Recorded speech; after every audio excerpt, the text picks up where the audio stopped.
represent Skills Connect. I also have along with me Vicky from Unova, one of the smartest HR solutions, HRMS platforms. And I also have Sunil Kavra, who addresses the gig economy solution and heads ACE Human Capital Limited. The topic for today is capability building strategies and its impact on the business. A runner can finish a 100-meter sprint in 20 seconds, but with sufficient training, he has the capability to finish it in 12 seconds. I remember 20 years back when my cousin was sent to Germany to visit an auto plant to see the best practices deployed here in India for one of the largest automobile companies. Today, augmented reality or virtual reality can just upgrade not just him, but everybody at the plant sitting out there. Capability, capacity, and the competence are used interchangeably, but has its own differences. From an event-based approach, technology is enabling today remote learning, micro learning every minute, every hour. Data analytics can just analyze the requirement at individual level and have a tailor-made capability building approach possible. It is important that top management plays a very important role a role like a role model, and can have the capability building initiatives to create a very unique competitive differentiator at the industry level. Capability building measures can be as simple as writing effective mails, how to hold a meeting in 30 minutes instead of an hour, or slightly more sophisticated ways like how to prioritize your work. This can also be in the technical domain as well, or in your functional domain as well. Simple example, if you want to create an effective supply chain practice, build a capability model in forecasting, demand planning, inventory management, and many more. In one of my erstwhile webinars, I had a very senior industry speaker who spoke about creating a nucleus, core, and a satellite for the organization. It was very, very well elaborated by that speaker. Capability building model is a science and more an art which gets sharpened with continuous implementation. The critical components are very good, the theoretical concepts are very good to understand, but the real challenge is to understand the uniqueness of your organization and put to use. To understand the concept, and more important, to understand the best practices and how is it being put to use, we have industry veterans from three different domains talking about their understanding of capability and how did they put those practices into use and the industry impact. Our first speaker is a fairly senior guy from the industry who's been working as a managing director and human resources talent supply chain leader at PwC, Joydeep Roy. Good morning, Joydeep. Good morning, Ranu, and thank you for inviting me to be here. Nice to have a discussion with all of you. He has successfully built talent, capabilities, and a culture that brings out the best from the team across diverse businesses in one of the most complex, multicultural, and exciting territories of the world, and transformed an organization of 19,000 plus employees to be more agile, digital, resilient, and inclusive. He firmly believes that leadership is about building a team, creating a shared vision, and guiding people to work together to deliver their individual and collective best towards that result. Successfully transitioned organization and teams through the period of high growth, acquisitions, mergers, and change to ensure consistency and continuity for improved performance. He's played a very critical role in highly successful team acquisitions, strategic and leadership hirings, and setting up center of excellence. He's got augmented practices like digital, customer impact consulting, data analytics, cyber forensics, FRM, strategic consulting. He's been driving diversity consciousness and improving inclusion index workplace. I'm sure the list is endless for Joydeep with the kind of experience that you bring in. Our next speaker is equally senior from the industry and is trying to set up a bank, or rather helping a bank grow to the next level and come among the leaders among the top few banks in the country. We have with us CHRO, the Chief CHRO of CSB Bank, Harsh Sri. Harsh, good morning and good to have you Hi, here. good morning, Ranu. Thank you. Thank you for welcoming me. It's a pleasure to have this conversation. Uh, Looking forward. He's been with CSB Bank since the last 4 years and trying to give it a new look to the entire organization and trying to bring in a lot of bringing immense change to the organization. He's passed out from Tapney and has worked with Onward Technologies, WNS, Spandana Spurti, HDFC Bank in his earlier stint.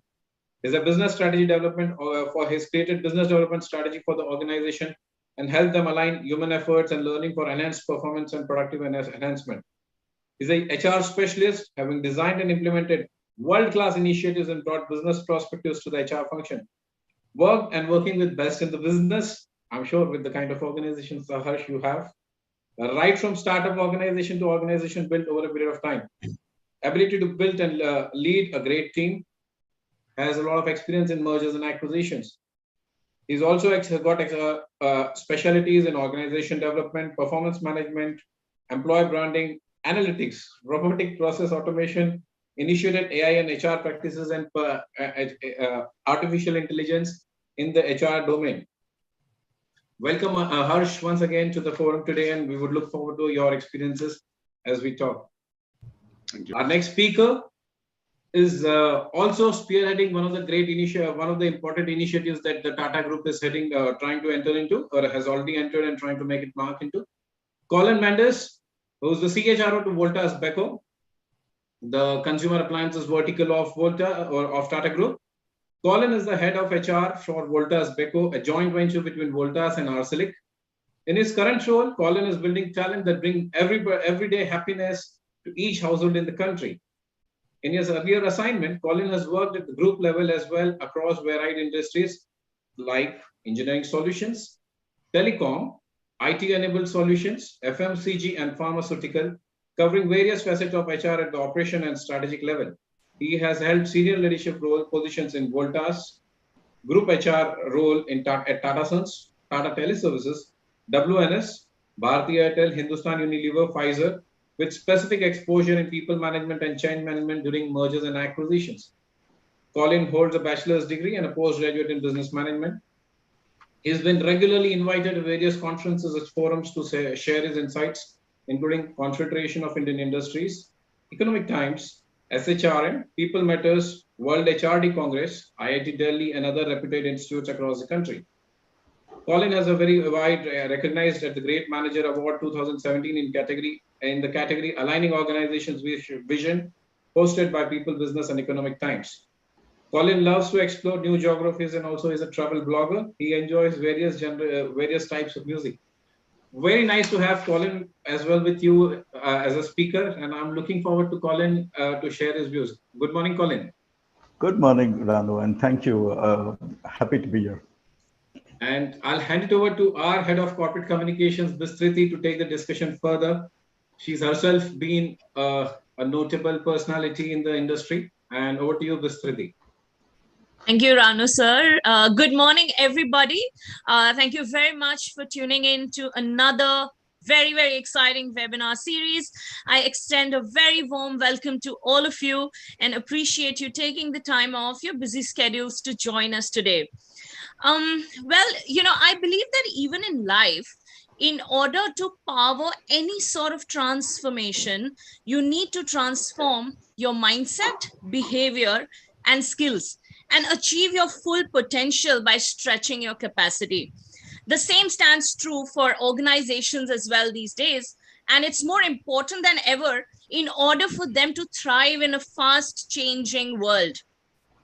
According to a lot of reports, the next 10 years will bring fundamental changes to our working world, and to adapt, employees in almost every role and industry will need to acquire new skills. The COVID-19 crisis has most certainly only accelerated these shifts. Hence, capability building will become the new normal. That's exactly the genesis of our today's webinar, guys. So stay tuned. Capability building for freshers and laterals and its impact on business success is what we are going to discuss about. Let's quickly look at the objectives of this webinar. We will be discussing topics on key parameters of capability building, L&D initiatives in building capability infrastructure, bridging future skills gaps for smoother business operations, finding measurable alternatives for intangible capabilities, and best practices for capability building based on speakers' experiences, are very, very notable speakers on the panel today. My team is recording this session, but you can watch it live on YouTube right now. Feel free to share this webinar whenever you want with your loved ones, even after it ends. Yeah, thank me later. So without further ado, Joydeep, I would like to know your thoughts on what are the key parameters that we consider from a capability perspective to align with the larger business strategy. And then Harsh, you can also add your inputs there. I would love to know them as well. Yeah, so thank you, Vistuti, for a good start and segue to the discussion, right? And I'll tell you, the whole objective is that why any organization exist, right? Any organization exists for profitable growth, competitive advantage, right? And I always say that it's the organization which is competing, or it's the talent supply which is actually competing.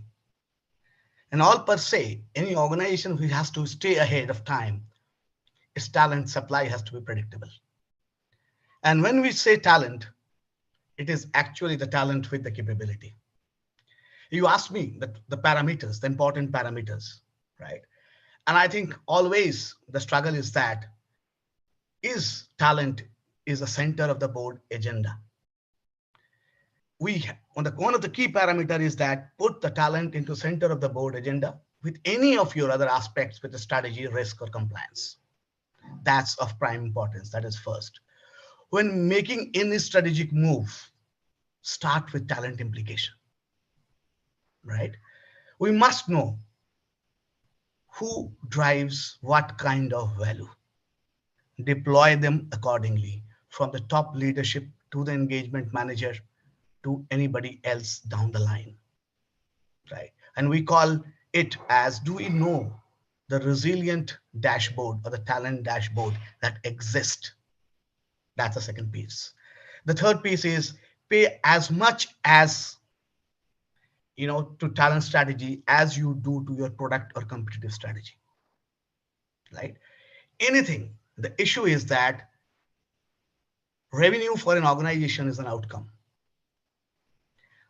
Whether you are looking through the revenue lens to the people aspect, change it.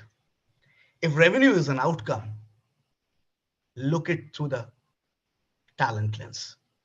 Revenue will actually automatically flow. And I think this is the shift. Now the issue is, how do you drive it? Right? You started with one of your aspects is the behavior. And I will emphasize by saying going ahead is there's a behavior which drives the processes. You can have best of the processes, right? The whole objective is, if I'm not reinforcing the behaviors to drive those processes, how exactly it is going to give you with the intent with which the processes has been laid out. And the whole issue of capability is predictive talent supply, right? Ranu was talking about the predictive need of the talent. We'll discuss it further as we go on. But the issue is, do we know what we need in respect to talent and skill for 2023-24? What do we need for 24-25? And that's where the business need to be supported, the help that, yes, I know the predictable talent supply. Do we have cracked on my whole talent supply, demand forecast, skill forecast? Have you baked it up with your workforce planning? And this is where the whole equations fix it in. How do we develop the capability? How do we do the hire, train, deploy? And how do we see to it that I am ready to deploy my talent, which is ready, deployable, and workable. The issue is not getting people. The issue is that am I getting a deployable talent? And once is it a deployable talent, the skill and capability already waved together. It's a two-way process. It's a two-way process from a perspective is the organization's responsibility to work with industry, work with institution to see to it that how I create a ready to deployment catchment. And it's other area it's important for a student to understand, am I merely studying or I am just studying or acquiring the skill which will get me where do I want to be. And this is where the whole catchment area is changing. All of us fish from the same pond. And that is why it is the talent supply which is competing with each other. And whoever is doing it well, that organization has an edge. That organization is driving profitable growth and competitive advantage faster than the rest. It is all about that predictability. I stop here. Absolutely spot on. I think that makes a lot of sense and very, very valuable inputs. Harsh, what are your thoughts on this? I think Joydeep has summed it really well. The whole question today is about the talent pipeline itself. Why are we trying to make a build or buy model is primarily because the cost of capability building at, let's say, institution level, and Joydeep brought that point very well. How do we collaborate with institutions? You know, type of institutes you're getting to tie up with, and how are they going to deliver? Uh, Primarily, what happens is that when businesses are going through rapid change and growth, there's a hunger for the capability within the group of employees that they have. And more often than not, what happens is within that fast-paced growth, capability seems to lag behind. Specifically, if, as Joydeep pointed out, if HR is not on board already.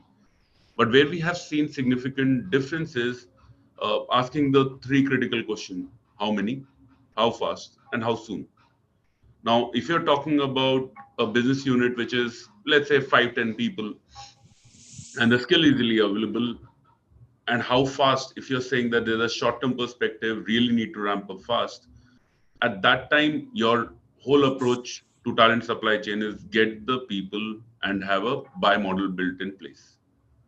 So you're going to hire people from laterally, ensure those positions are filled because your need to ensure those capabilities exist is immediate and now.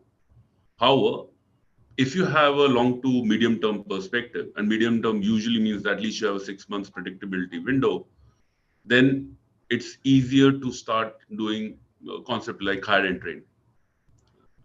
And those parameters start playing into the fact that what are you trying to do? You're trying to break an economic cycle. There's on one hand supply, and there's on the other hand demand. The only equation changes, and you can see that in a lot of industry, is when the supply side is constrained and demand is increasing. And that's where organizations do not prefer it too much. And I'll be hardcore on economics on this one. They will land up paying a heavier price for the same resources. So it's easier for organization at that moment of time when the cost of capability is going up is to start doing the build models. Of course, then there's a cost saving angle, the ability to impact business much better. Of course, one of the critical parameters is technological changes and underlying cultural changes too, by the very definition of capability. Just to give an example, for those who are young enough, you may not know, but typewriting used to be considered as an important capability, and there used to be organizations which used to insist that you have a typewriting experience. Not today, it's assumed, right? There's a cultural shift, there's a technological shift. Today, I wouldn't, more often than not at campuses, we would not ask if you understand technology, if you understand a bit of logic-driven processes, correct? The other piece on the parameter is fault tolerance. Given the type of role, what is the degree of fault tolerance that the business can build in to their processes? I can have a build model with freshers, and which is what we at CZ Bank have been doing very aggressively. Recently, we did a tie-up with the ICFI Business School, where 8 institutes we have tied up. We are intending to tie up with more, train the students for critical skill sets for the future, and that is ranging from, let's say, an SME RM because the market is drying out, the cost prices are moving up. And as business would say that, how do we ensure consistent good quality supply without increasing too much of cost? So we have done, let's say, SME-RM tie-up. We are also trying to tie up with 2 other institutes for building pure analytical coding skills. We have already done it with, let's say, NIIT. So these are typically the parameters that we definitely, anybody would be considering. But the biggest challenge per se is to understand what is the price if you go by model, and what is the price if you do a capability build model to break the supply chain. And I don't mean in a negative way, just to ensure that you have enough supply to meet the demands. And I think those are the critical parameters. HR usually gets involved even at the business planning stage, because at least in banking industry, no people, no business. So that has been the mantra. Yeah, there's one piece of prediction error. When you do a buy model, it's easier. You know that in 2 months you need X number of people, right? And you know that this is the gap that you can fill up. When you're doing a build model, there's a predictability issue that when is the demand going to hit, and are you going to have resources ready at that time? But broadly, I think that covers the critical parameter that one has to consider. And yes, we have seen the implication in practice. So that's the thought from my side. That's absolutely phenomenal. Thank you for sharing those thoughts. I'm also curious now, coming to Colleen. Can you tell me, how do you see branding and L&D initiatives in the overall capability building infrastructure? Colleen, I would love to know your thoughts here first.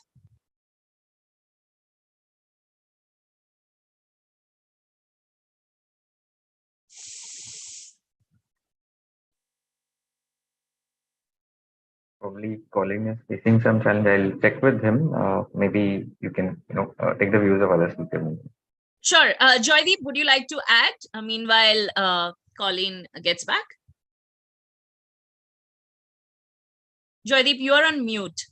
I think you talked about the city brand, right? At the end of the day, what is brand? Brand is a promise, and it is perceived promise by an end user, right? And when you talk about brand of an organization, right? And there comes an associated virtue of experience, right? So the important facts is that workforce today wants to be associated with a brand that is diverse, inclusive, trusts their employees, and offers choices of flexibility. But the whole challenge is, do I experience this brand of an organization by coming inside here, or I can experience it wherever I am, right? Because my choice to be part of the brand, I take it during either I am at graduation, my postgrad, or any of these certification courses. And I link it again with talent supply, capability building, and the skill, right? And this is where the brand comes. Today, lot many questions has to be answered by the organizations beforehand. Are there talent magnet in this talent market? Can they charm them? And that's the question. What exactly are we doing? So on one hand, there are campuses which are predominantly pedigreed campuses. And that's the question we are trying to address in the beforehand on the predictability side on a shorter time frame. The challenge is not there. Challenge is also profitable growth, competitive advantage. And that's where I come into play. And then I'm very passionate about it. And Mr. Ranu and I call it white level talent. How many organizations are actually tapping so-called through the power of brand, the white level talent? White level talent is nothing associated with the pedigreed colleges. It is actually about skill capability. That yes, I need this predictability. I will ensure that I inculcate the skills and they are ready to actually deploy. The issue is that there's two ways you are actually doing it. How do I keeping my brand promise? If I am a powerful brand, I see to it that I help people capability. So please start it beforehand. We call it the backward integration. It has to start in embedding in the first year of engineering colleges, other colleges, start working with organizations who are tapping talent. And it's a journey of 4 to 5 years before they actually come and get onboarded. And that's one piece. Second piece, today brand starts touching the people, not the day Vistiti when you are actually onboarding them. Brand starts keeping its promise the day offer letter is generated. You are into your 90 days of the notice period. Your learning starts from that day. You can choose your programs of your learning, irrespective of the fact whether you choose to be part of the organization or not. But we in the PwC believe in the process, we leave a little bit of PwC in you. It is not important that when you're starting from the first year of the campus, whether you're the final year, you choose to be with us or not. Never mind. Little bit of PwC in you. And in the process, little bit of PwC of yours into PwC. And this is where brand promises are kept in each milestones, creating a recall to see to it that whole agenda is to also giving back to the society. And I'm actually helping my catchment area to learn, and the capabilities are actually growing.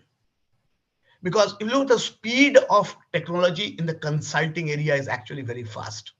The way data analytics is moving, the way digital is moving, the way fintech is moving, the industry and the academia has to work.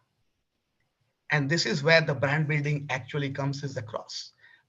The perceived brand can pull a talent, but where is experience? Today's talk is about employee experience.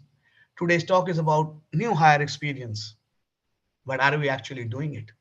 They need to get your sneak peek of your learning agenda very early to give them a trust.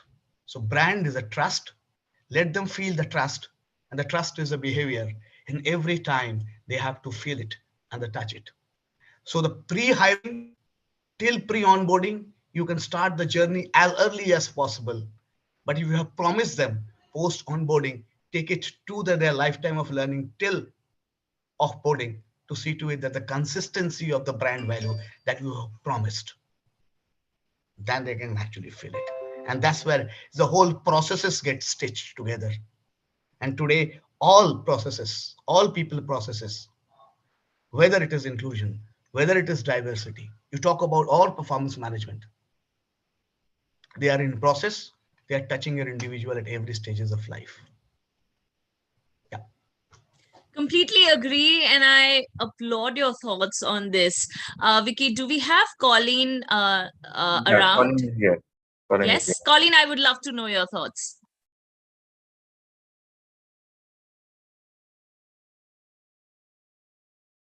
Not sure if his connection is still Yeah, could be a in connection problem. error. No worries. Harsh, meanwhile, would you have some 2 cents to add here? We would love to know your thoughts on this as well. Yeah, I think Joydeep covered it really well. But fundamentally, the belief of us also at CSB Bank is that without that branding, and branding comes from the fact that you have made a promise, you should keep. There is no way that you have promised something, even implicitly. You may not be explicit when you're making certain commitments and with regards to your proposition. Implicit or explicit, you will have to keep the commitment that you have given. At the end of the day, that brand building, that learning ability within the organization becomes critical for any employee. Why would anybody join an organization which does not have a L&D, a great L&D proposition? How does the market value change for an individual, right? And at the end of the day, it's not just about trying to create loyalty, because that may not be the most appropriate approach, but ability for an employee to stick and know that there's a growth potential, right? And that brand will be built without doubt when the employees experience that same power of L&D, right? That I have a plan to grow my career and I get to build, pick, and choose what I want to do, rather than was attend this training and get it done with, or number of mandatory training, mandates are out. And that's where the core of the branding also comes into play. And I think I can't sum it up better than what Joydeep did. Uh, this war of talent will continue. The only differentiation would be the organization's ability to provide a great L&D platform to all its employees and ensure that they have that linkage to their growth. They'll stick around as long as you give them learning and hence give them growth. Very stark comments there. Thank you, Harsh. Now that since you're talking, I am also curious to know that, and you can continue your thoughts on that. We see that automation and digitization directly influence today's workforce to scale up, right? But only 28% odd organizations are readily embracing innovative initiatives, and 30% are improving their current capability building programs. What else, according to you, organizations can do to fasten up the process and bridge the future skills gaps for seamless continuity of their operations? Okay. It's a tougher question, primarily because of the fact that uh, there are platforms available. I think if you look around, there are great platforms available with great capability. So it would be tough to say how do you push the organization to adopt those innovative technologies. They're ready for use and at a price point today that are really fundamentally amazing to look at. The democratization of learning itself is happening because the cost of delivering that training has reduced. However, at a very core level, how do you hasten this whole process? Because once you have the platform, you do not, and there's a growing tendency within the organization to design program, assuming everybody has attention deficit disorder. So yes, it's critical that your programs are not lengthy, boring, half an hour, 1 hour, 2 hour, 10-hour sessions. But it does not necessarily also mean that all skills can be driven through a meme or through a TikTok. Uh, a 3-minute video, micro learning is great when the concept is to build that fundamental knowledge in the individual, right? But let's say you want to learn coding. I don't think so. You can pick, even if you have previous knowledge of coding, I don't think so you can pick up coding in 3 minutes. Not possible. Yes, fatigue, learning, and mind-numbingly boring lectures would become a problem. However, linking the end outcome is more critical in hastening this process of employee absorption, right? Not incentivizing training for the sake of training. Again, the issue becomes man days, how many people got trained. If I pick up this skill, what is the probability that I will be able to take on a higher value job? I don't just mean a roll up. I don't mean an RM becoming a branch manager. Can from an RM, I become an RM for wholesale banking? What are the skills I need? I may be interested in treasury. So how do I build those skills? I need to incentivize the higher level roles.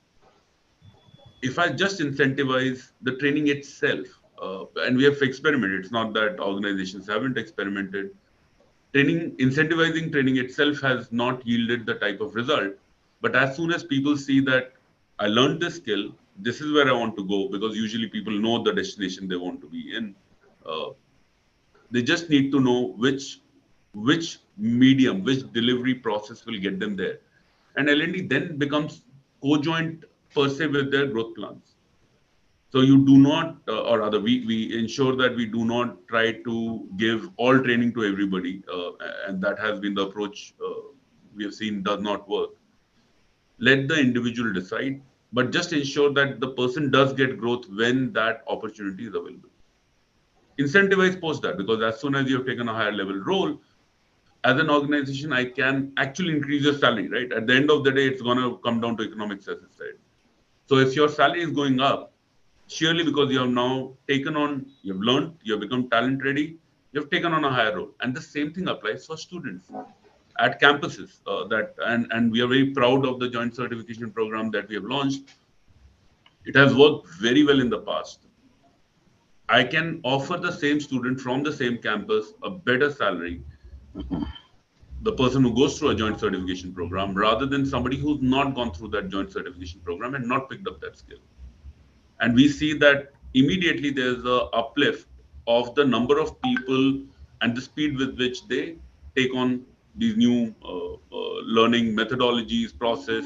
As I said, that is available, 100% surety and guarantee, then you can do it. So that I think has helped us, and I'm sure other organizations, and we are not that innovative either, but I'm sure other organizations are already on this path and discovering this better than us. That's the two bit from my side. Brilliant. I think I completely agree with that. Colin, I can see you. Would you like to add to Yeah, this, to these set of brilliant inputs that Harsh shared? absolutely. Actually, apologies for the connection snag, but nevertheless, let me quickly add to what Harsh mentioned, and I think Harsh covered it all. But I just want to, try and add in terms of, building future skills. It's there's a lot that we can do, and I think to ensure that we have better capability with engineers, engineering graduates or management graduates, and onboard them on in our organization, there is an immense value in bringing stronger industry and academia collaboration. And besides things like internships and live projects that we all do, I think there is also an opportunity to consider internships even for faculty. Yeah, because I think that will help them sharpen themselves to what is happening in the organization currently, and what they really need to take on thus far. So I think that is one area that needs to be built far more stronger to bridge the gaps. And of course, like most organizations are undergoing today, and Harsh briefly mentioned about it. In terms of the build approach, where we are investing a lot of in building and skilling and reskilling, and of course, through the other talent pipeline of buying. There is also an opportunity that we must consider where we can, even borrow talent. And today there is flexibility that is available, and there are different categories of talent that has emerged, and how we can actually borrow talent, maybe if it is for a defined period of time or whether it's for a longer period of time. This is also enables us get specific skill that we need, and deploy it to what we want for a particular defined period. And I think there is immense benefit that one can see out of it, because I think it provides the ability to create more value. It gives the benefit of ensuring continuous adaptation of newer and more skills that are required, and of course create a talent pipeline, and as long as and increasing the motivation that exists across. So these are areas that I think there is tremendous benefit in bridging talent gap. And I would personally say that looking at internships for faculty members, that helps get better talent ready for industry. So this is a little bit that I would like to add from my end. Amazing. Now, Harsh, what do you think is the right way to quantify the intangible nature of capabilities to plan and predict estimated business growth over a period of time? And Joydeep, I would like you to also join in once Harsh has shared his inputs. Uh, again, this is one question that I find slightly perplexing, because as soon as I can quantify intangible, it's not intangible. But But then yes, that's the charm of an industry leader, that, right? No matter that how is, difficult, you've actually justified and made a lot of sense while, talking about the questions. yeah, but it's an important question. Yeah.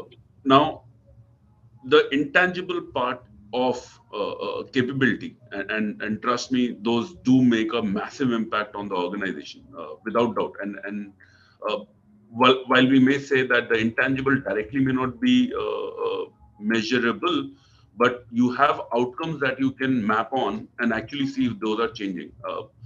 Let me take a very simple example of what an intangible capability could mean like. What would it look like? Uh, Take curiosity, and I know it sounds slightly vague, but and that's how intangible it can be. And let me also differentiate it from ability to learn, because one may say that they are same, one and the same. I'm using two different labels, but there's slight difference. Learning in an organization setup is specifically when you think you know the problem and you want to solve that problem, right? But curiosity, on the other hand, is your ability to ask the questions, especially why, and especially why do I do what I'm being told to do, right? Now, the impact on business growth is massive on both fronts. When an individual learns a way to solve a problem or navigate it better, so to speak, right from negotiation, ability to convince the customer, handling objection, each in itself is intangible, but you can see and directly link it to business. But that's individual learning development, intangible, but yeah, directly linked to a certain outcome because you can see and observe the delta post imparting that learning to the individual. Curiosity, on the other hand, and the ability to ask, why should I do what I'm doing, actually has a significantly different impact on the organization altogether. Not only does it improve the learning ability, and that's one part of it, but critically speaking, there are a lot of small items that because of legacy you continue, and I'm part of an organization which is celebrating its 102nd year. Uh, we build on legacy strength, but there are a lot of legacies which tend to we do it because we did it in the past, and then we don't ask that question. Now, is that intangible? Absolutely. Curiosity is an intangible per se, but look at the impact. If you just ask the question why we do what we do, and I would want to take a story from not an anecdotal, not from CSB Bank, but in another organization of great repute that I've worked. HR guys, when they joined, and I had joined, we were told to look at a letter of appraisal and sign the document. Initial the document, it was appraisal letter, which eventually the head of HR would sign. There were 6,000 such letters that each had to be initialed each page because they couldn't have error. Uh, People are looking at Excel sheet. One person would read out the Excel sheet name, salary, etc., and the person would just take an initial that it's all right. But the bigger question was, why are we doing what we are doing? You could learn that skill very well, right? Ability to pick up, have great ability to have eye for detail. But the bigger question was, why were we doing it? Because the Excel sheet mail merged onto a letter, the data cannot change. So I just need to check the Excel sheet. Uh, but trust me, it took organization 2 years before they finally realized that it was a redundant exercise. And why was it redundant? Well, nobody bothered asking that question why. I actually refused uh, at a I was just about to lose my job, but I was very happy when I told my supervisor at that time that I would hope that you terminate me, not ask me for my resignation, but terminate me for this.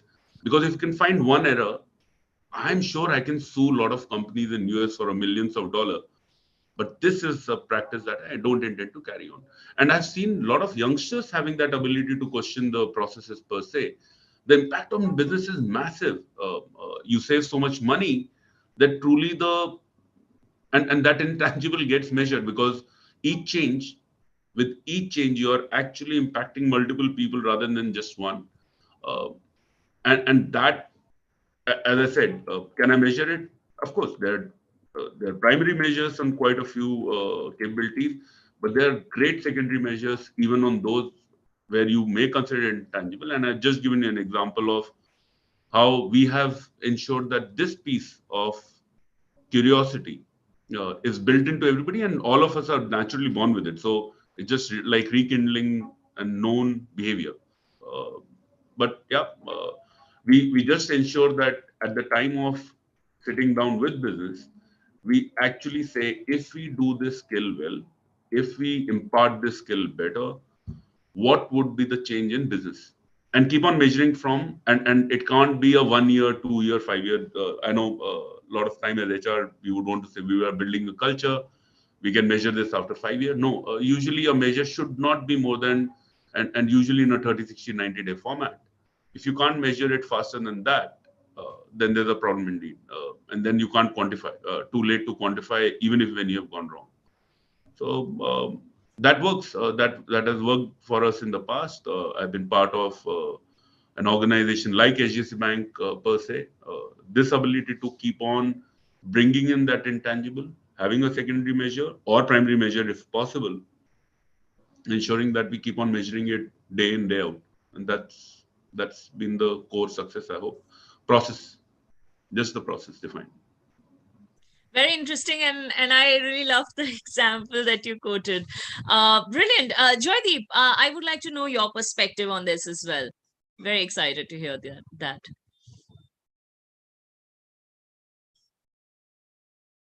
You're on mute, Joydeep, you're on mute. I said, very interesting question, Mr. Deep, right? Every individual, every organization, every leader will take a very different take to this question. And my take to this is culture, organizational culture. Learning culture is a subset of that same organizational culture, right? Two things are happening very fast. Maybe now we have a tendency to link everything to pre-pandemic but post-pandemic, but this relativity was always there, right? So for the time being, if you take a outside-in approach, the ecosystem where organization exists, that ecosystem outside is also changing very fast. Organizations trying to keep pace with this change. Stay there for a moment. But the larger battle is that within the organization, the various state within the organization, there are pockets which are at different maturity stage, right? Organization leadership will say that, okay, I have to keep pace with the change which is happening outside. But the huge struggle is who will keep the relativity of change within the organization. And this is where everybody struggles, right? It's just like a relay team. So the relay team, everybody thinks that total time is very important, but the total time is summation of the 4 into 100 each, the guy who is running the lap, right? So the culture exists in pockets, right? Like in mirage, like a desert, there's a mirage, right? Everybody tries to get concentrated towards because that's the beauty. So what I'm trying to actually say is the fact that this learning culture, the challenge is how do we take everybody together in the spirit of the culture to create a co-curricular, to create a co-create curriculum from an organizational top perspective, it is much easier. But if you break down, if I take Her's concept for retail banking to treasury and all, right? Treasury folks will say, what retail banking, man? Look what we do, right? I'm losing every day's night sleep for managing the treasury. My chairman is actually hounding me. So what I'm trying to say is the fact that there comes the role of each, we call it the people manager. The beauty of getting the competitive advantage, breaking whole organization into these bits of pieces. And an important point that I'm bringing it to it, I don't consider myself in HR, I'm business. So as we are going across, the boundary between HR and business will slowly fizzle down, right? We exist only for two reasons: profitable growth, competitive advantage, and actually work it out. So this paradox will continue, right? And today's generation, right? I'm just giving you an example. They need clarity. I just challenge most of the organization that all of you do have the exact clarity of job description for all the roles that organization has. The answer is actually no, right? Today, people talk about great resignations. Why do people talk about? They are looking for a meaningful role, which probably he or she can get it in the same organization. But the organization's bureaucracy doesn't allow them to go from one role to another, right? Recently, we got into a new policy that anybody who completes 30 months in a particular role need not ask anybody or manager, they can apply any other role. Now, it is easier to bring in this kind of aspect, but the question is how you're making he or she ready to be ready for that role. For that, you have to start pretty early. And again, I'm linking this back with the capability. And the capability, when I link it back, it is not about the certification program or certificate. You can put it into your own profile. Sorry. The whole issue is that if somebody is ready to see to it that, yes, with this certification, you are ready to solve my problem. And in the consulting, we call it recovery per hour. Is the client is ready to pay you because of this certification. And that's the point. We need to ask ourselves that it is not about whether I've acquired the capability or not. And I always relate it with the sports, right? Please see to it that what kind of value, right? And I will tell you, this is where the whole piece, and very interestingly, I give an example. Sorry, I will take 1 minute, but this is important out here. Many years ago, used to be top in hockey, right? And used to be very top in hockey because we used to play on grass. Everybody thought that, okay, it's very, very inevitable to beat India on grass. And it comes AstroTurf, right? AstroTurf, high on speed, high on skill, but high on fitness also. India took another 15 to 20 years to adapt to AstroTurf. In these present organizations, we are exactly going through the same pace, where you might have the skill on a daily basis, you have to have the fitness. So I always take the example today, if you take up the organization, coaches and everybody, Pete Sampras started the whole concept of having 12 to 13 coaches. We never heard of that, right? We only had a one player, one coach, because that he or she will be actually doing it. And today in the similar context and analogy, if you look at a successful leadership, success on planning, probably he or she needs multiple coaches to make her successful. Why? Skill and capability. Right? And I think we have to all see through it. The onus is as much on the leadership, as much on the manager, as much on the incumbent, that who will make me ready? Because at the end of the day, it's my life, my career, and why do I exist? I not only exist for myself, I exist for my near and dear ones. I exist professionally, I exist personally, I exist socially. And probably I have to make successful in all these three spheres. I stop here. Terrific. I was quite intrigued by your flow of answer. Amazing. Joydeep, now since we are talking, I would like to continue with asking you, do you have any best practice that you implemented, or from your experience, something that is worth sharing with our HR folks around capability building? Absolutely. I mean, my first question to all the HR folks, you are business, right? So if you are business, your understanding of business to be at par with the business.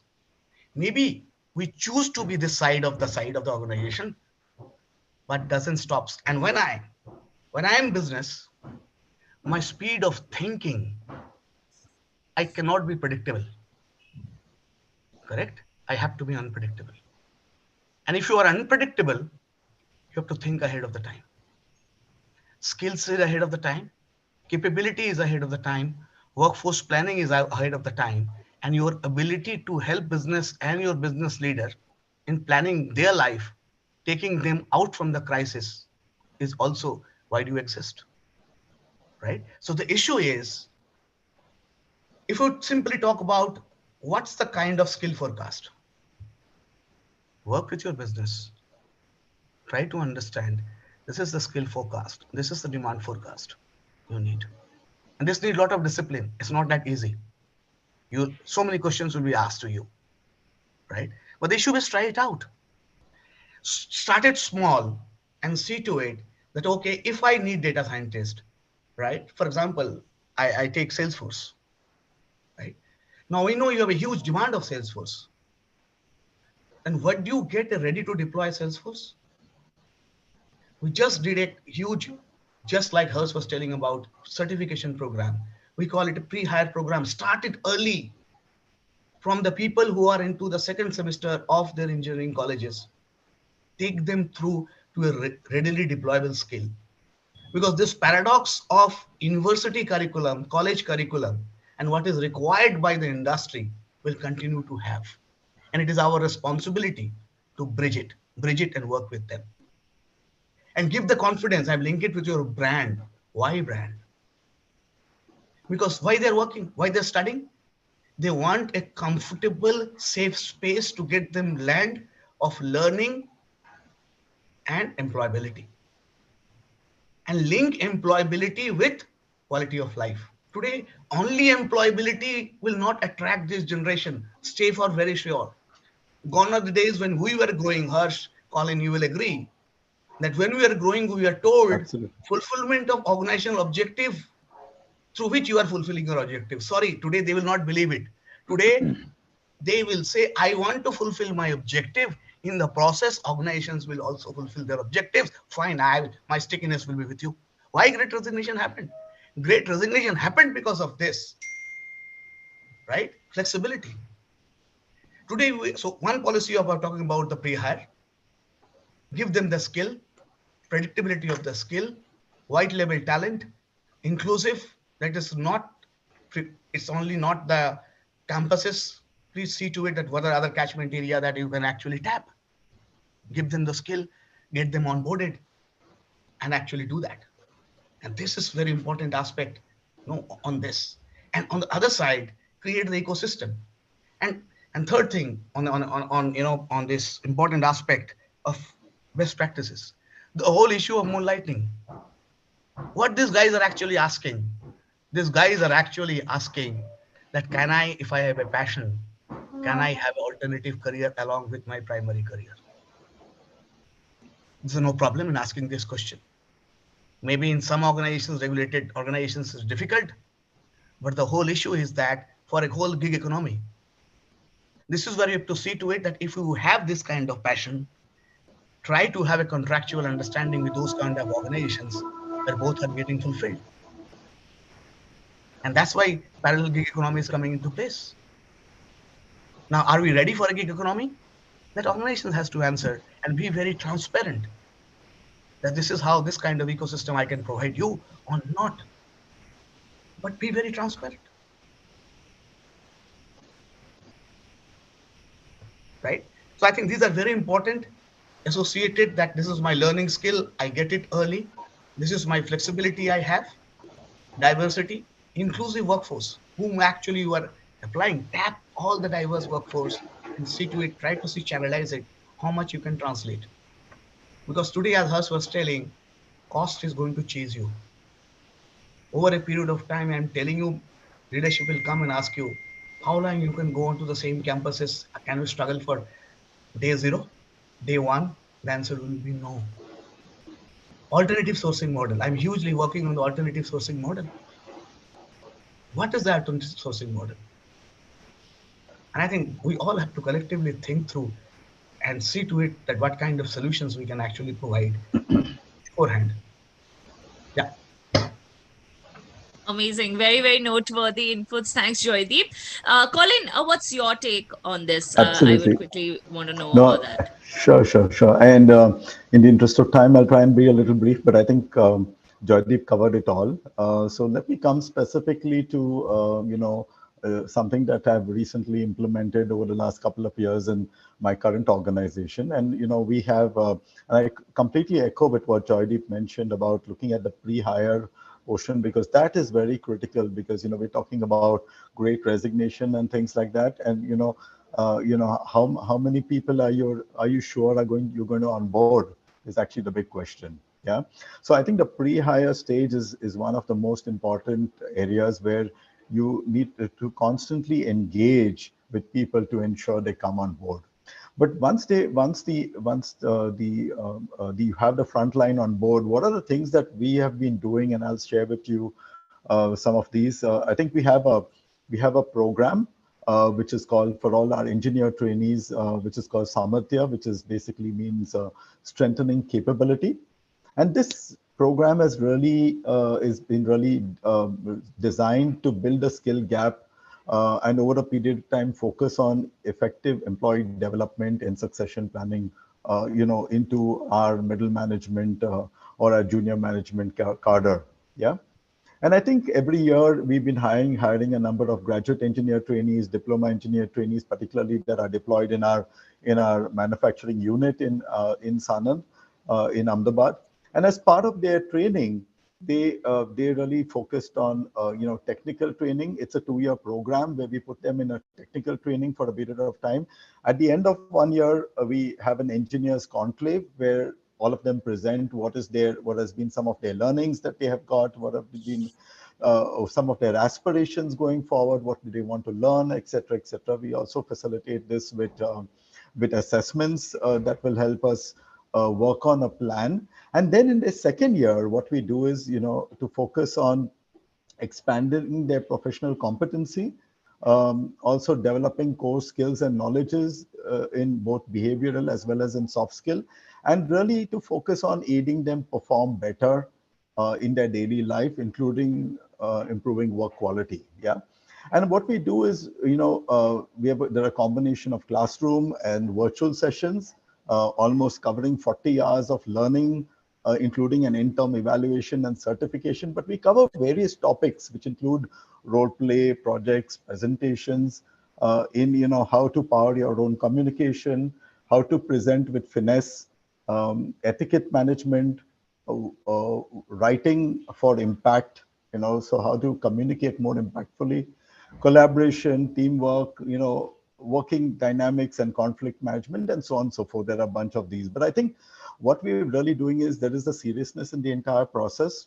The entire senior management gets together and hears each and every trainee communicate what they want to communicate, and we create a career path for them going forward. So I think I would say 2 years down the line, this is working very effectively, and I would say this is one of the experiences that I would like to share that has made a difference in retention, made a difference in attraction of workforce, and made a difference in building capability for the future.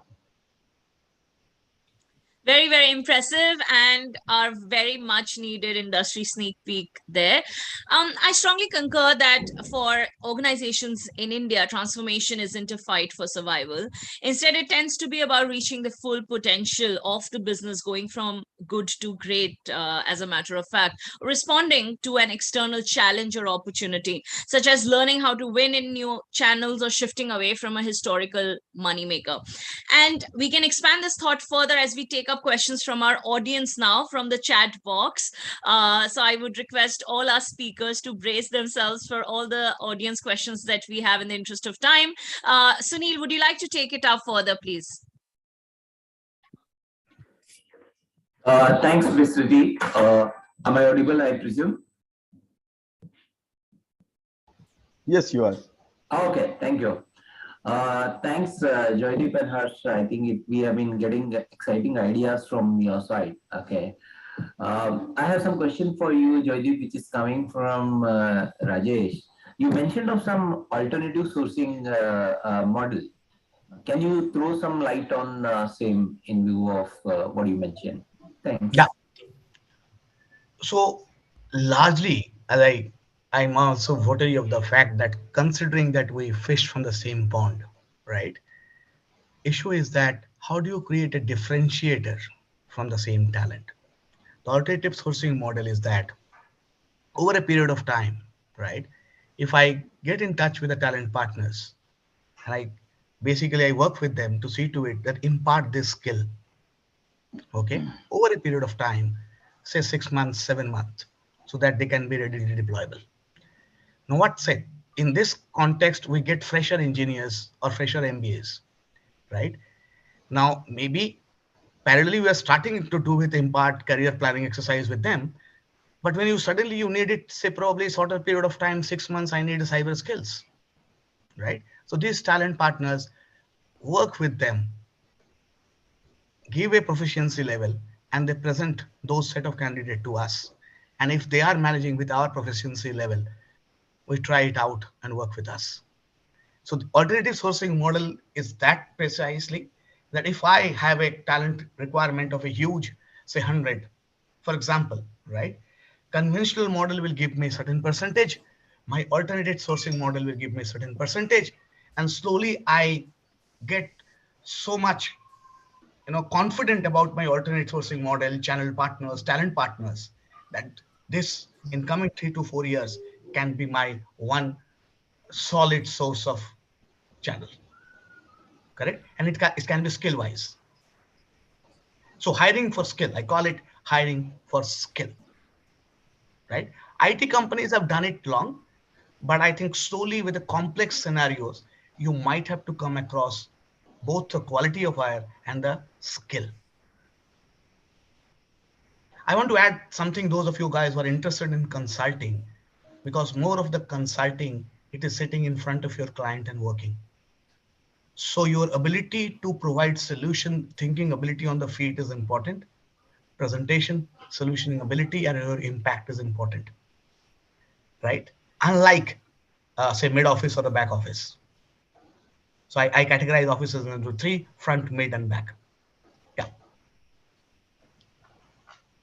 True. Thanks, Joydeep sir. I think you also mentioned during the conversation that to build a gap in terms of what industry is expecting and what the curriculum is suggesting, it's important to start early. And I have seen many industry leaders are participating in some sort of programs while the students are graduating. Okay, they participate and develop some sort of hackathon or some sort of Absolutely.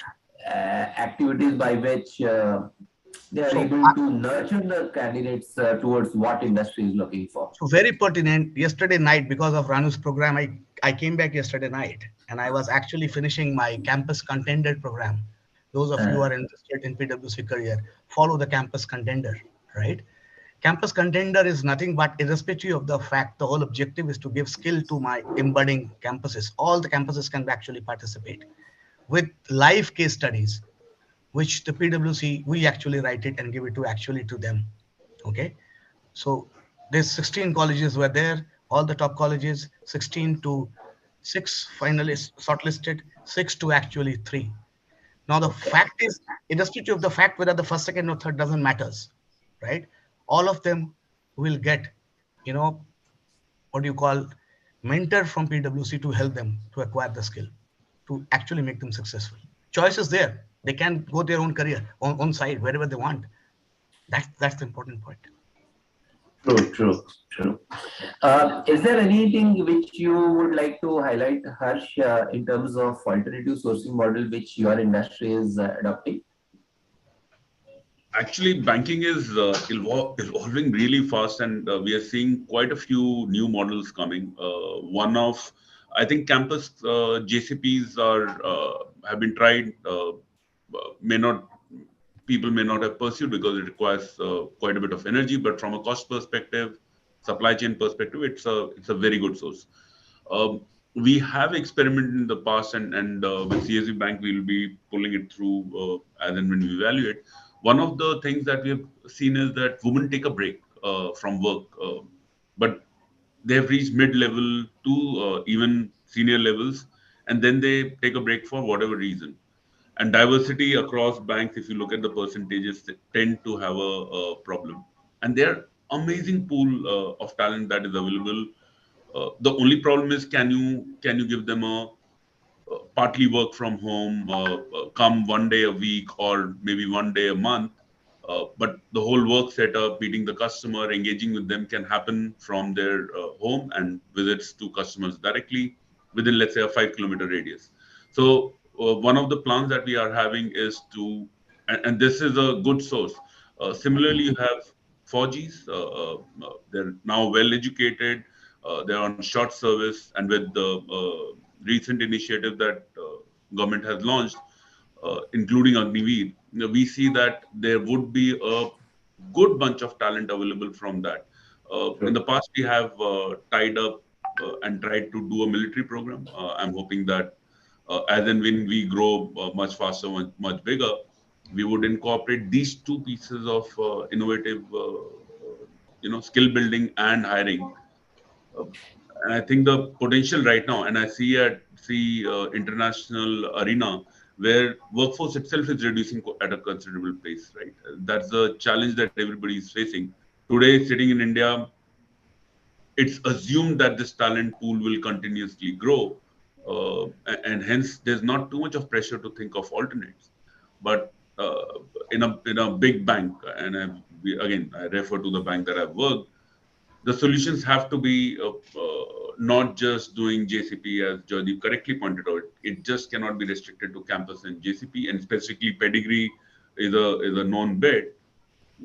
But there are, and hoping that industry as a overall tends to come up with more solution. it'll actually help each other. I would be more than happy to listen from even Colin because his take would be more ingenious and Exactly, exactly. I was just coming to that Yeah, point because Colin coming from a manufacturing background, okay, it would we would be glad to hear that from you. Yes, Colin. absolutely, absolutely. And while I spoke about engineers, I think a lot in terms of where we source from campus. I think the one most interesting thing is let me give you a perspective of the sales part of it and the retail segment, because most of our products, refrigerators, washing machines, and consumer appliance products are placed in retail stores. And this is another concept that we're probably evaluating, where there is a huge talent available in colleges and where students are available at certain times of the day, which is also possibly a peak time in the retail store. And how are we able to leverage this talent to bring them and work for a few hours in the retail store when there is a huge, let's say, for example, lunchtime. A lot of people walk into a retail store during that time, particularly the ones that are near opposition, near offices, or maybe post office, where around 5:30, 6 o'clock, you have a number of people that come in there. So there is a huge talent available in colleges, where youngsters who have some extra time and want to gain a little bit of skill in learning products can actually be trained very well and deployed in retail stores. And I think that can make a difference. There's a huge talent, and also there's a huge potential in helping them get better industry ready. At some point of time, I do see that as a funnel to create talent as they complete their graduation. And these could be even undergrads, right? Complete their graduation and want to join, or maybe their management and want to join in retail. That gives us an arm in building talent right from the get-go in that sense. True, true. I think the gig economy is catching up, and it is just Absolutely. not a supply chain. It is going to move across other industries as well. I think very rightly mentioned, Colin, that one can use this skill sets and make use for the sales part of it. Good, Absolutely. fantastic. Yeah. We move on to the next one. In order to build a skill gap, can one rely fully on the online model of L&D? Is this really effective? Maybe I'll put this to Harsh. Harsh? yeah. Uh, no, point is valid. Would one shoe fit all? Doubtful. Does online work in most of the cases? Yes. I took a bet recently with a friend saying that on YouTube, if you don't just go see movies or sorry songs and things like that, it's a beautiful. I think the biggest university in the world. Can you learn almost everything? The answer is yes. But sometimes you need the hand to meet the process to actually impart a greater impact. So my friend did throw a challenge saying that, can you learn medical sciences? Can you become a doctor? I said theoretically, even stitching is taught how to stitch a wound, right? But till the time hand does not touch flesh to stitch a wound, you can't truly say. So I don't think so. The online model is the only model that will work. Sometimes you're trying to save money, saying, can I give the information set or learning through online and get them onto practical or on field or classroom training by which I can bridge the practical implication, impact of certain training. But can you learn Python purely on online? The answer is, of course, yes. So it actually depends on the skill, and it's not necessarily that you have to counter one with other. I think both are required even today. But yeah, online is gaining a lot of traction. And is it effective? The answer is yes. Otherwise, people would not pursue online. The only catch is classroom does have that ability to grab attention. And online, there's only one problem. What is it that motivates? And Joydeep put that point well. It's not just about certification. Do I want to do what I intend to do, right? Otherwise, you can learn Python in 10 hours. It's a beautiful skill to learn. Should have. Can't emphasize more. Um, so those are possible online. But again, I am not going to debate either one being in itself sufficient. Not on all cases, but most cases online does help you deliver at a really good price point. Really good price point. As earlier mentioned, in terms of curiosity, okay, I mean, that is one of the intangible point which one would be looking at to capability. So that curiosity will take them to the online thing, get them know about it, and bring them on the floor to learn more. Correct. True, true. We move further. Jaideep sir, this is for you. You mentioned about talent joining a brand which is easy for a company like PwC. What strategies do you suggest for startups which are just trying to meet both the ends and has limited visibility of their talent as they inch further into the business? You are on mute, sir. Just linking it onto the previous question, right? Yeah. Brand comes, say, later. The first is that where do I want to be, right? Why do you think so many people today of late are joining startups, right? They are joining startups because opportunity to do new things, one. And if you, most interestingly, as all of you are in the audiences, it is because of the structure. Inheritance, the startup has a structure which is oligocracy, which is hierarchy neutral, right? Distributed team. Decisions are distributed. The learning for all the rest of the organizations from the startup is that, is the distributed decision making? Am I empowered? Is the locus of control is in me or not? So the new generations look forward a lot of empowerment to see to it that what I know, can I directly implement it, or it is going through so many channels to see to it that whether it can be implemented or not, right? So if you are in a startup, please see to it, do your own research from that perspective, that there is a consistency, there is a horizon, there is a learning which is easily replicable for others. That's the important thing. And I'm just linking it to second question, do certification. Definitely you do certification, but we have age-old process of testing the certification and implementation, right? The skill that I have learned, am I implementing? So the people when come for these kind of certification, they come for the discussions, for the interview at, at a fresher level, at a lateral first year, second year level. Every organizations have their own testing curriculum of the skill they're actually mentioning. So please ensure that whatever you are actually mentioning, like when AI is shortlisting your profile, which is you have mentioned or which you have detailed it in your CV, the AI is actually shortlisting and bringing onto the table for testing. So you please justify that testing, that the skills that I have mentioned, I can justify in executing it. And that's very important aspect. So whatever learning you have acquired everywhere, if you can prove it from a value perspective, quantify, the world will be yours. Yes, sir. I think testing the execution abilities is also very important aspect in this. Okay. I move on to the next questions to Harsh. How do freshers impact business? How are companies today investing in training the fresh talent? Um, how do freshers impact business? You need people to execute your strategy. So I can't even debate it. The impact is massive. You keep on hiring laterally at one point or the time or the other, you'll run out of resources. And as soon as organizations become big, massively big, they have to go to freshers.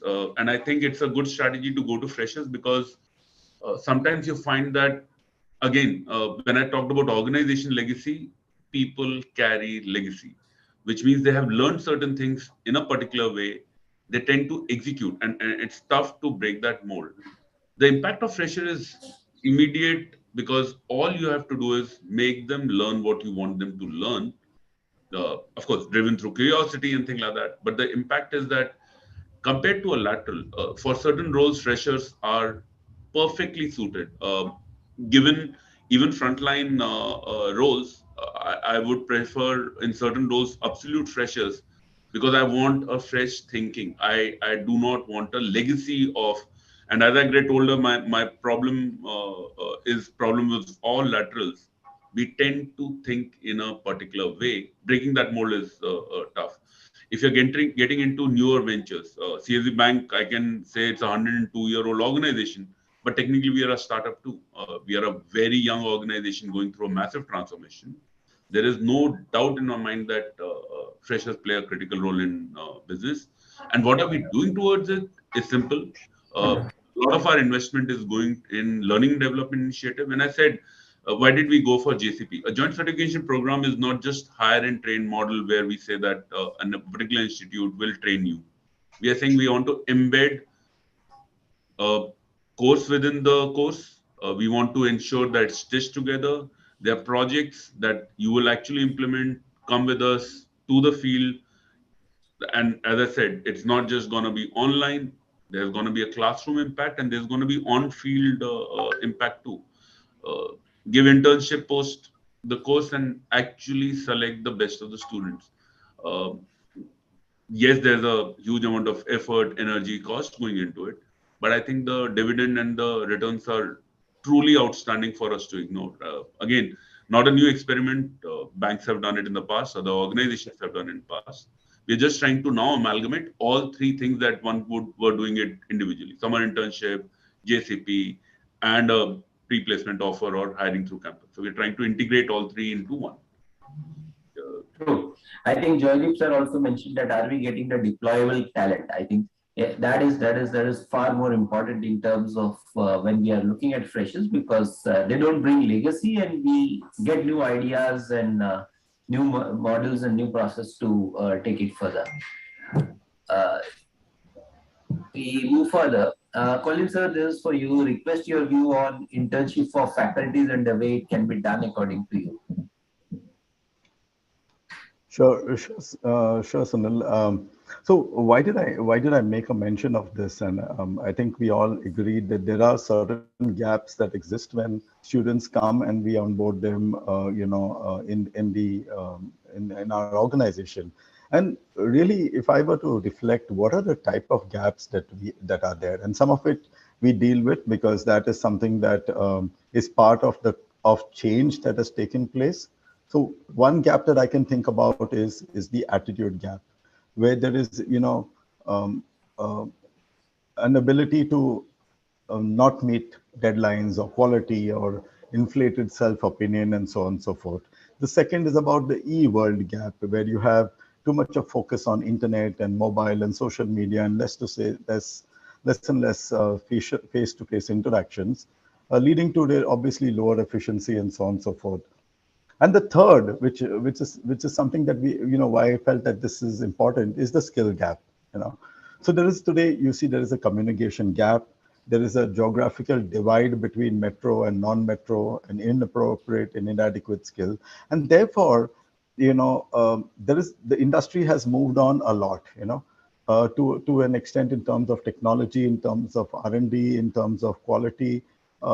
And besides, I think most organizations do, which is get people on board, give them an internship. It's also important that whoever is actually imparting this education goes through also some kind of proper orientation. And this can be really worked out depending on the subject that is being taught. So let's say, for example, it's on quality, or it's on manufacturing excellence, or it is on use of technology in manufacturing.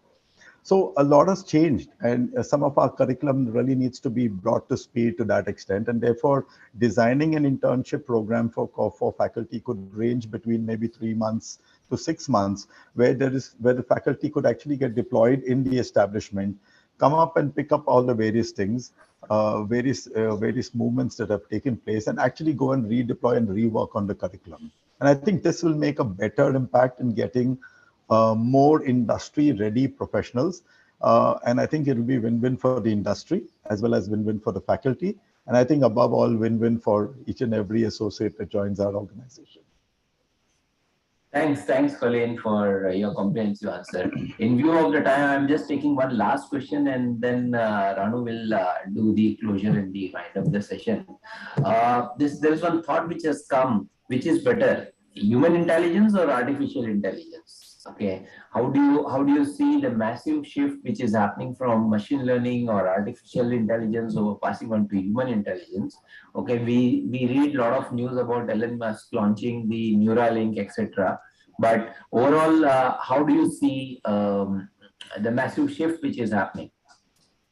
Harsh, would you like to take this? Okay, this is alarming. It's I think Nitin asked this question. I think it's a brilliant question. Uh, Tough to. Okay, so I love technology. I'm absolutely, and I do it just because I like it. HR is a profession. Love is technology, coding, and things like that. Uh, Even as we speak today, AI will beat you at very specific tasks brilliantly. Uh, look at any of the chess engines today, right? Stockfish can beat the best players in the world without a hitch, every time, consistently, without fail, right? So that so on specific area, there is no way that humans can keep on competing with machines. I don't think so that is possible. Yeah, I've been making prediction as to when we'll become redundant. The only thing is it's just getting postponed. COVID thankfully ensured that we have some more career left as human beings. But would AI, general AI, is still a pipe dream? I don't think so. It's reached a maturity level that today we can say it will beat humans on all. Is the singularity coming? I don't think so. Singularity is near, but that is only my fear because I've been predicting that singularity is coming and still not come. So I think which is better in specific domain, AI beats us cleanly, without a doubt, consistently. It doesn't get tired. It doesn't take a break. There is no way that humans can compete with specific AI. Generic application, human minds are way more complex. We tend to link a lot of things. Yes, it builds biases in us, but it also helps us link few things intuitively, uh, which machines will take time. I don't think so. That time has come. But my prediction is that if you have kids right now who are in class 3 or 4, because I have, I don't think so there would be a job for humans left in quite a few areas. But two areas that will define the future is if you have these two skills, either be great at behavioral sciences or be great at data sciences. If you're great at both, the jobs will remain for a very, very long time. And that's that's my personal perspective. I am not saying, but I can see the change. There are mundane jobs that machines do much better. Even in my organization, writing a 1,000-line code just removed a person from doing a very mundane job every day. Actually, bunch of them. As the organization was growing, the demand was that we'll have 7 such people. Technically, you needed 0, right? But yeah, you need human intelligence right now. Can't wish it away. Yeah, it may be inconsistent, but it's the best thing you've got. Maybe I Thanks. just like to add, Sunil, on this, since we're talking more about tech, and that's one of my interests also. My thing on this is like, of course, AI, etc., is booming and all, but there's no question. I personally think AI is probably augmenting human intelligence and not replacing it. And future also would be the same. And one of the very important reasons for this is human intelligence consists of emotional intelligence also, which is something AI is way, there's a long, way to go for getting that kind of emotional intelligence. Example, can you ask a computer to actually motivate a person? No, but humans can do it very well. And as you rightly said, Harsh, a lot of complex computation tasks is something tech can definitely do, but emotional intelligence is still way ahead in terms of time. So yeah, just wanted to add that. It was interesting. True, true. True. Thanks, Vicky. Thanks, Harsh. I think what you mentioned, the neuroscience and the data science does make sense. Okay. And the emotional intelligence and the human intelligence. Okay. I mean, things are not going to get left behind. Thanks all the panelists, Joydeep, Harsh, and Colleen. I hand over to Ranu to summarize this. Thank you. Thanks everyone for this session. I think it was quite, it could have continued almost for equal time more. The questions were continuously flowing in. We had to stop finally. And so much inputs that came in from each of you guys from your industry, a very different perspective. I just made a note of few snippets. I couldn't, though I couldn't capture everything, but I'm telling you, each points were so insightful. I told it's while capability building is like a science or there's a method to the entire madness, but it's an art to implement, understanding the requirements of the business. Some pointers which I thought were important or which I could make a note of. HR is a business and should start thinking like a business. Very important point. Pay as much for a talent strategy as much for a product strategy or the brand strategy. It is very important point for the business to think it that way. A very important view on solutions on talent pipeline, joint certification programs, internships, college internship affiliations, campus content, etc. I think those are important points. I'm sure I could see that this is being implemented in different ways across the industries. We talk about banking, we talk about consulting world, or we talk about a brick and mortar business. It is being implemented and being seriously differentiated by each one in a very unique way. Cost of capability is, if not done proactively, creates a desperation and hence increases the cost. I think yes, it is. I've seen some people hiring desperately just to meet both the ends and ensure the business continuity happens. I was talking to one company yesterday, and that's from the insurance sector. I was talking to him, and he was sitting with those numbers that this is my plan, this is my workforce, these are my silos, these are unique niche skill sets, these are my, the field or rather my farmers in the industry, and these are my models. And there were around 22 models which he was talking about in the capability building, including you could talk about actuators, you talk about people from the pharma industry, and he had a business plan across the country. I'm sure the way he was explaining with so much numbers, and he showed me some dashboards, and I was impressed that this is the best, one of the best practices I've seen, and I'm sure each one of you guys with your experience will be implementing one. Important internship models for faculties to borrow talent for specific time. I heard this calling for the first time, and I will definitely want to understand this more at length. Organization's culture is most important aspect, basis which learning culture arises. And I think the way you explained that entire thesis around it was very well understood, and I think it was very well elaborated. I would like to listen to the video again to understand this at length. Very well explained the way intangible aspects of capability model were explained, Harsh. I was wanting to understand that was definitely a trickier question. So, and I think you, gave a very good solution to it, to explain it in a simple way. It is very important for the leaders, top management, and most important, an incumbent himself to understand his role in the entire ecosystem and how is he upgrading himself. Very well said by Joydeep on this point, and it is very important for each one who's watching or who's listening to this webinar. It is important that he understands that he needs to upskill and align with the kind of capabilities that would be needed. Important point. It's your curiosity versus the learning and development needs identified by the organization, which will keep you ahead of the curve inside any organization and inside the competitive world. I think one of the questions that one of the participants asked, monkey replacing certain technologies and doing certain work, Elon Musk doing it. It is very important that you understand that you need to upgrade and upscale yourself. Skills is good to have. However, fitness is most important to be in the competitive edge.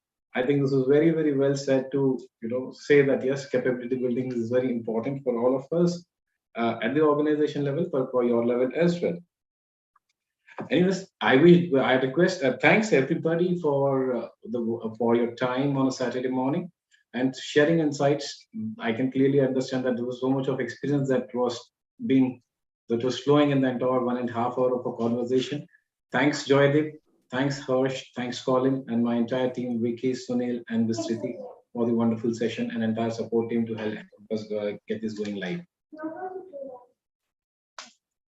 Thank you, Ranu. Thank you so much. Thank you, Ranu. Thank you, everyone. Thanks, Joydeep. Thanks, Harsh. Thanks, Colin. Bye. Have a nice weekend. Have a great weekend. Have a nice week. Thank you. Bye.